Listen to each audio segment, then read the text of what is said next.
This episode is brought to you by Cargo, a strategic marketing firm that we at Stone Mantle have partnered with for years.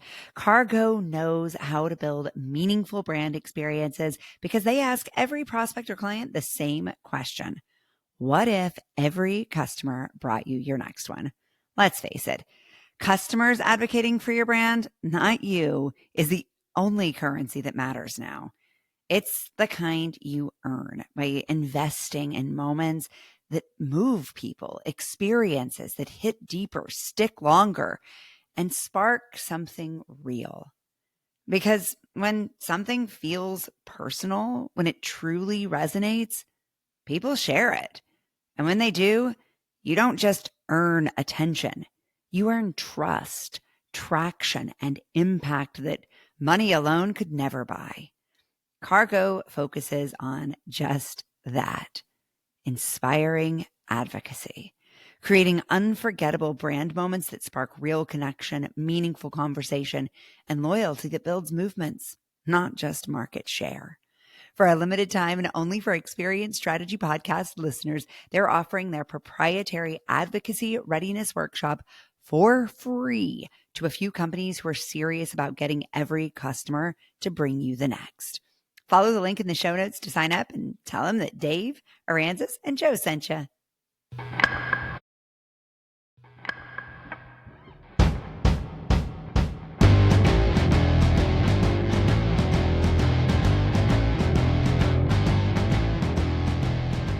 Welcome to the Experience Strategy Podcast with Joe Pine, author of The Experience Economy and lots of other bestsellers, Dave Norton, an experienced futurist and founder of Stone Mantle, and me, Aransas Savas, an expert in coaching, motivation, and behavior change.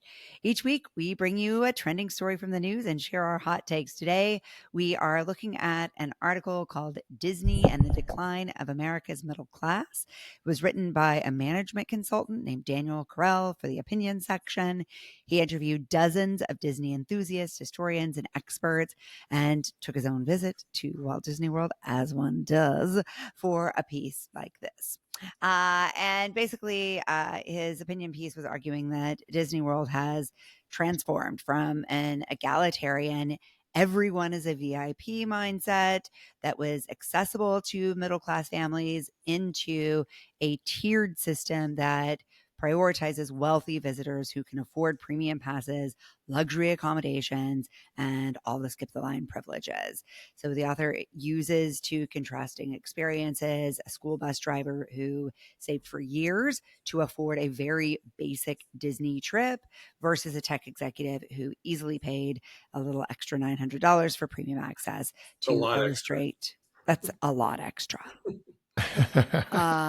To illustrate how Disney's shift towards serving the affluent customers reflects a broader decline of America's middle class and the segmentation of our what once were shared cultural experiences. Joe, you picked this article, so kick us off. Well, I mean, there's so much in here.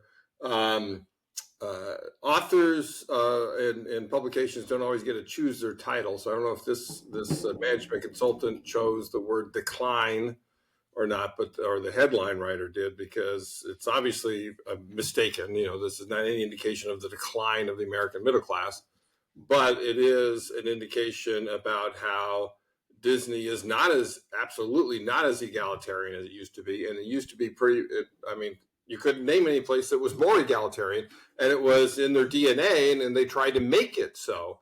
And that absolutely has gone by the wayside in the last 20 years. The one thing to recognize is how very much more we value the Disney experience than we did many years ago, decades ago. I mean, July 17th, 1955 was when Disneyland opened. And it's because of the shift to the experience economy that we value our experiences much more highly. It's actually cause and effect of that, in fact, that we value our time much more highly, and therefore we value experiences more highly, and therefore we're willing to pay more for them. And the more money, and the way you handle demand is you have to charge higher prices when you have too much demand. And if Disney charged only middle class prices, normal, I would say, whatever that is, middle class prices, then it would have way too much demand, right? Disney literally has to chase away demand through pricing. In fact, I did a op-ed page piece for the Wall Street Journal back in 2022, I think it was, January 2022. And I specifically talked about how much Disney prices were going up and how much they have gone up over 40 years. And I actually did the analysis. I had my spreadsheet and everything, that since Disney went to single charge pricing, right, an admission fee versus tickets, what it used to have at Disneyland in 1981, from there to 2021, its pricing went up 2.3 times the CPI. I mean, that is huge, right? 2.3 times is huge year after year after year for 4 years. It's not inflation as we commonly think of it, right? It's not that their labor supply costs went up to hire cast members. It's not that lumber costs to build rides and facades and so forth went up. It's simply the value of Disney went up. And it's emblematic, again, of the entire experience economy. All experiences have gone in price relative to the CPI. I've done work on that as well that showed that commodities go down over time. Manufacturing goes a little down. Services are about even to a little down. Or actually, take it back, services are a little up on average, but experiences are way up and transformations are way up even higher. So you recognize that when you have that value, you have to handle it by your pricing, right? Otherwise, you run into capacity issues, and then nobody enjoys an experience where everybody is 6 inches away from another person. So that's a key thing. But it hasn't obviously caused the decline of middle class. The person that they highlight here, I think, seems like lower middle class, and she did find a way to afford it because it was that important for her to do. And normal middle class people can afford Disney prices and that, but there is the biggest issue in my mind was the lack of egalitarianism. It was the fact that the more money you have, the less time you have to spend in rides. And I got more to say on that, but I'll pause and say that is a real issue.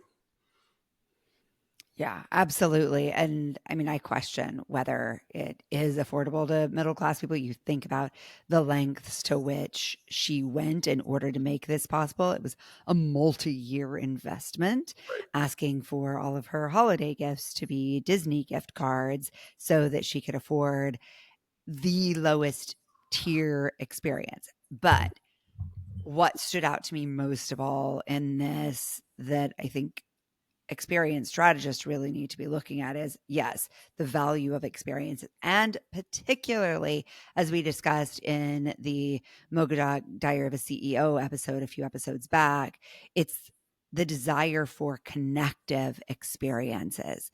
So whether it was the tech executive or the bus driver, Right.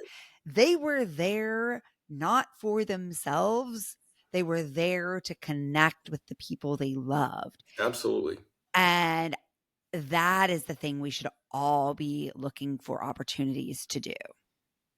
Yeah, that's really interesting. And Joe, I hadn't really thought about the piece that you're describing, that the value has gone up over years. Actually, it's odd. I haven't heard you share that, and I think I know pretty much. You did read my op-ed in the Wall Street Journal, Dave? I did. I guess I didn't commit it to memory. I guess That's okay. or something along that line. It's true because we talked about the Atlanta Braves in a couple episodes ago, Right. Exactly. and how much more valuable these sports venues are. Very much a traditional kind of experience. It's been around for eons, and the value just keeps going up and up for some of them. Others, not so much. Cultural experiences, maybe they're not increasing in value quite the same way. I guess it depends on where you're going. If you're going to Venice, maybe yes. But if you're going to your local museum, it's kind of still just a museum, isn't it? Yeah, it's still kind of just a museum. Browse art and try to figure out what you don't know. People aren't there. And I think one of the things that's different about Disney today than in the past is, even though it's not reflected in the park experience per se, Disney has so many other things going on that it is trying to support, like its streaming networks, like its its Movies. channels, ESPN, and so forth. And those things are supposed to be working together to support kind of this ecosystem that reinforces the value of the park. The same thing is true for sports. It's true for a lot of the experiences that we really enjoy. There has to be kind of this ecosystem that supports it, that includes a lot of services. A lot of services go into supporting your experience. The bus ride, they talked about in the article that the woman needed a motorized scooter to get from one place to another. That's a service. It's a service, and it's a free service, but it is one of so many services that they now provide. They now provide apps. They now provide. There are some amazing experiences that happen for free, and I think they need more of those types of experiences. The last time I was at Disney World, I was blown away by one of the bird experiences where they had all of these toucans fly in at a particular time. And it was amazing. It was just an amazing type of a thing. That's not about waiting in line to get on a ride. That's something that you can do to enjoy yourself, to have kind of like a family connection. And it doesn't, like, I don't actually go to Disney World for the rides. I go for the people. I go for my kids. I go for things like that. And if we get in a couple of rides, good. That's great. But the entire environment has to be supported. And they do a wonderful job with their they brought the parade back. I don't know if you noticed that. But they brought the parade back. They've got the fireworks that are going on. There's a lot that's going on in that environment. Well, and from a motivational standpoint, they have made some really smart decisions in how they've created this tiered system. And you hear the bus driver allude to this when she says, yeah, this took us years to save up for, and we'll be back. And next time we'll do X, Y, and Z. Mm-hmm. To make it an even better experience for us. So what have they done? They've set up this scheme with so many layers of gamification that you can only find out about. And they talk about, like, there's the secret nooks and the secret this and that. Well, there's so many secrets to how you get to this ride and that ride, and how you get access to this queue. And you learn about those through engaging with the Disney ecosystem. And that is both their platforms, but it's also their massive, sprawling fandom.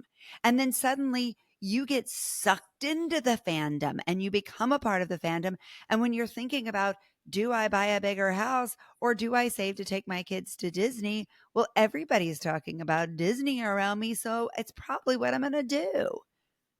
It strikes me that perhaps the ethos is still there. It's just not concentrated in the park anymore. I mean, everyone can have access to Disney content, to Disney activities, because of the ecosystem that's been created.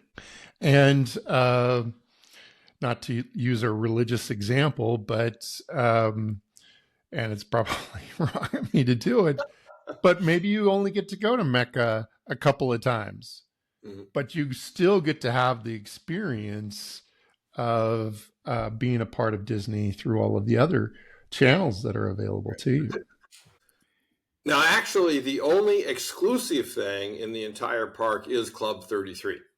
Club 33 was what you do have to pay more for, or you have to have a connection in that. It was actually created as Walt Disney's personal apartment, his family apartment inside of the park, but he never occupied it. Eventually became an event space and so forth. In fact, When Jim Gilmore and I had our Think About events, I think it was 2004, we were in Los Angeles area and went to Disneyland as part of the experience and got into Club 33 because of our connections. And we had Marty Sklar, one of the most famous Disney Imagineers, come in and regale us of stories going all the way back to Walt himself. And it was just like amazing. I do remember somehow I ended up with a spoon from the club when I got home, but I didn't intentionally take it. Maybe my psychosis, was a little different, but somehow I ended up with. Oh my gosh. So again, everything else is available to everybody, but it's a matter of how much money you spend to spend less time. Right. Again, time is the most important thing. It is a time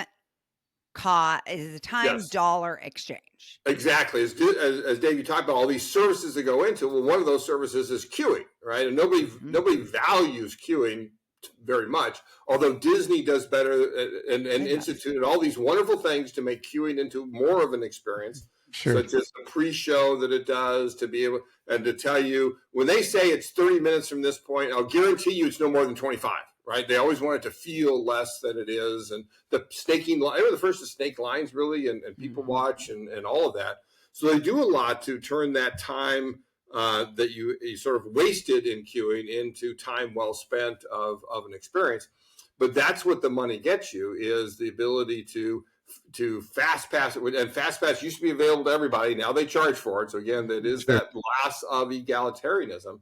But one of the points there I want to make, which I've made in many different contexts, not in this particular one, I don't think, but is to recognize that one of the things the rich do, one of the things the wealthy do in regarding to innovation is they subsidize innovation for the masses, for everybody else. It's because the rich were willing to buy cars when there were no roads in the late 1800s and early 1900s that we were able to eventually create a mass car industry where everybody can have a car. It's because the rich were willing to buy these cellular phones that look like bricks with an antenna, 3 feet long when they first came out and cost over $1,000, in 1980 dollars. That the masses all now have a smartphone, right? That costs hundreds of dollars. That also they're willing to do. The rich subsidize innovation, and that's what they're doing here at Disney. They're subsidizing the ability to get the queue down for them that will eventually get the queue down for everybody. With an experience platform, which FastPass and Magic Band and all those things will eventually get to the point of virtually no queuing. Because people are paying for it now and showing the value of it. Eventually, for those you'll be able to have on your app that whenever you get off of one ride, you've got this platform that tells you here's the choices that you can do. You can be on this ride in 5 minutes. You can have that ride in 15 minutes. You can have this lunch, and if you want to order it ahead, you can have that in 10 minutes. And you simply pick, okay, let's do this next, or let me take time off and just walk around and see what I want. And then it's simple math, it's simple programming to be able to get all of that to come together so that virtually you can be doing all these wonderful things and not have to wait in line, which then Disney has a capacity problem again. Because if you're not waiting in line, you're doing stuff and there aren't enough stuff to do inside the park. And so then you got to have a bigger part, lower capacity, charge more for it and all of that. But queueless riding is eventually where we're going to go to. Absolutely. And because of the sunk cost fallacy, the more we invest in learning these processes, the more likely we are to become loyalists because we've already put this much time and energy into saving ourselves some time. Yeah. Yep. Yeah, no, I think that's exactly right. The woman's challenge in the article was that she had to figure out her itinerary herself. And when something went wrong, then everything got backed up and she had to kind of figure it out. And it is interesting that, they're basically right now charging for a guide. So you can get someone who will literally walk you through the park, talk you through the park, set up your program for you. And eventually that will be technology. Yeah, that'll be AI to some degree. I also do think that Disney needs to get larger. Yeah, they need to. The parks need to get bigger. And I know that seems kind of crazy and it's very expensive, but they need more theme parks. They need more locations. I think California and Florida is not enough. They need some other regional hubs. They've got Europe, they've got Hong Kong, they've got some things that they're doing along Shanghai, It's they funny. just- We were just in Shanghai, Europe, not Hong Kong, Shanghai. and we talked to all these people in Europe who were Disney loyalists, and they were like, "We go to Florida every year." We're like, "Why don't you go to Disney Europe?" They're like, "Ew, that's right. not Disney." That's right. It's And so I inauthentic. question what you're saying there because I'm not sure how much it's really going to solve the I would- problem. It becomes maybe a secondary, like there are plenty of people who are going to go to Europe just to go to Disney Europe, but they actually aren't going to even bother to go see any of the other sort of tourist We destinations. need a middle like this. America one. Middle America would be great. I mean, if it's an authenticity issue, then okay, I can see your point there. I would contend that most of what happens in Las Vegas is derivative of Disney in terms of theming and architecture and design.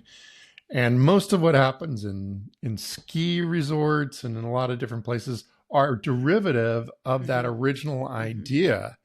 So there are regional hubs where you can go. They're just not themed Disney. And I'm not sure that That's Disney. fair. I'm buying it. I mean, they did the retail thing, but I think they did the retail thing wrong. Yeah. And what I'm They did the suggesting urban is theme park thing too, Disney Quest, but they did it wrong and didn't. wrong. Right. They did Disney birthday party things, which is down the plate. Absolutely, what it should do is create Disney birthday party places in every major city. But they didn't do it right, and Yeah. usually they will then make it right. They never do anything right the first time. And literally, it's sort of amazing to me. All their rides, everything they got to fix, right? But they didn't spend the time to fix it because of what else was going on in the corporation at the time. Sure. So if your theory is right, Joe, that in fact all of these new additional premium prices are actually going to generate more innovation, which I hope is exactly what happens, and it doesn't just become a service-driven kind of thing, where basically they're just charging you extra for services, then I think they need to expand, and I think they need to expand with regional locations in some way, shape, or form. And Disney, if you're listening, we will help you get this birthday party thing right. We have thoughts. This is the dream team for the Disney. Steve Well, Whittington, yeah. we're talking to you. Vacation Club, yeah, we're talking right. to you. So I think a good ending to this actually is to just the last quote from Ms. Kressel that was highlighted in this article is perfect. All magic has a price. I thought you would like that. Indeed. It just depends what you're going to pay with your time or your money. Yep. And often both.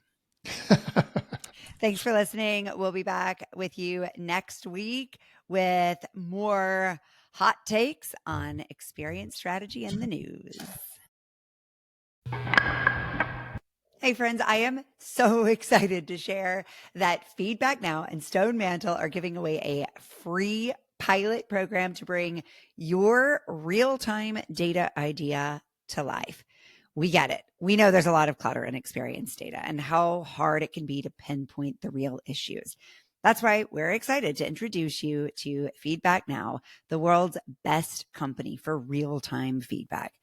They process over 130 million customer opinions every year in over 50,000 unique locations around the world. Companies who use Feedback Now see an average increase in satisfaction of 15% in just 6 weeks. They're the real-time choice for sentiment data collection for some of the world's best airports, retailers, and hospital systems. Why? Because they don't just capture immediate customer sentiment. They help you see the patterns in your data. No amount of AI can compensate for not having real customers giving you real-time insights into your experience. That's what Feedback Now with a little assistance from Stone Mantle does. Want us to help you with your real-time data idea? Just go to their website, which we've listed in the show notes, share your idea for a project, and we'll reach right back out to you.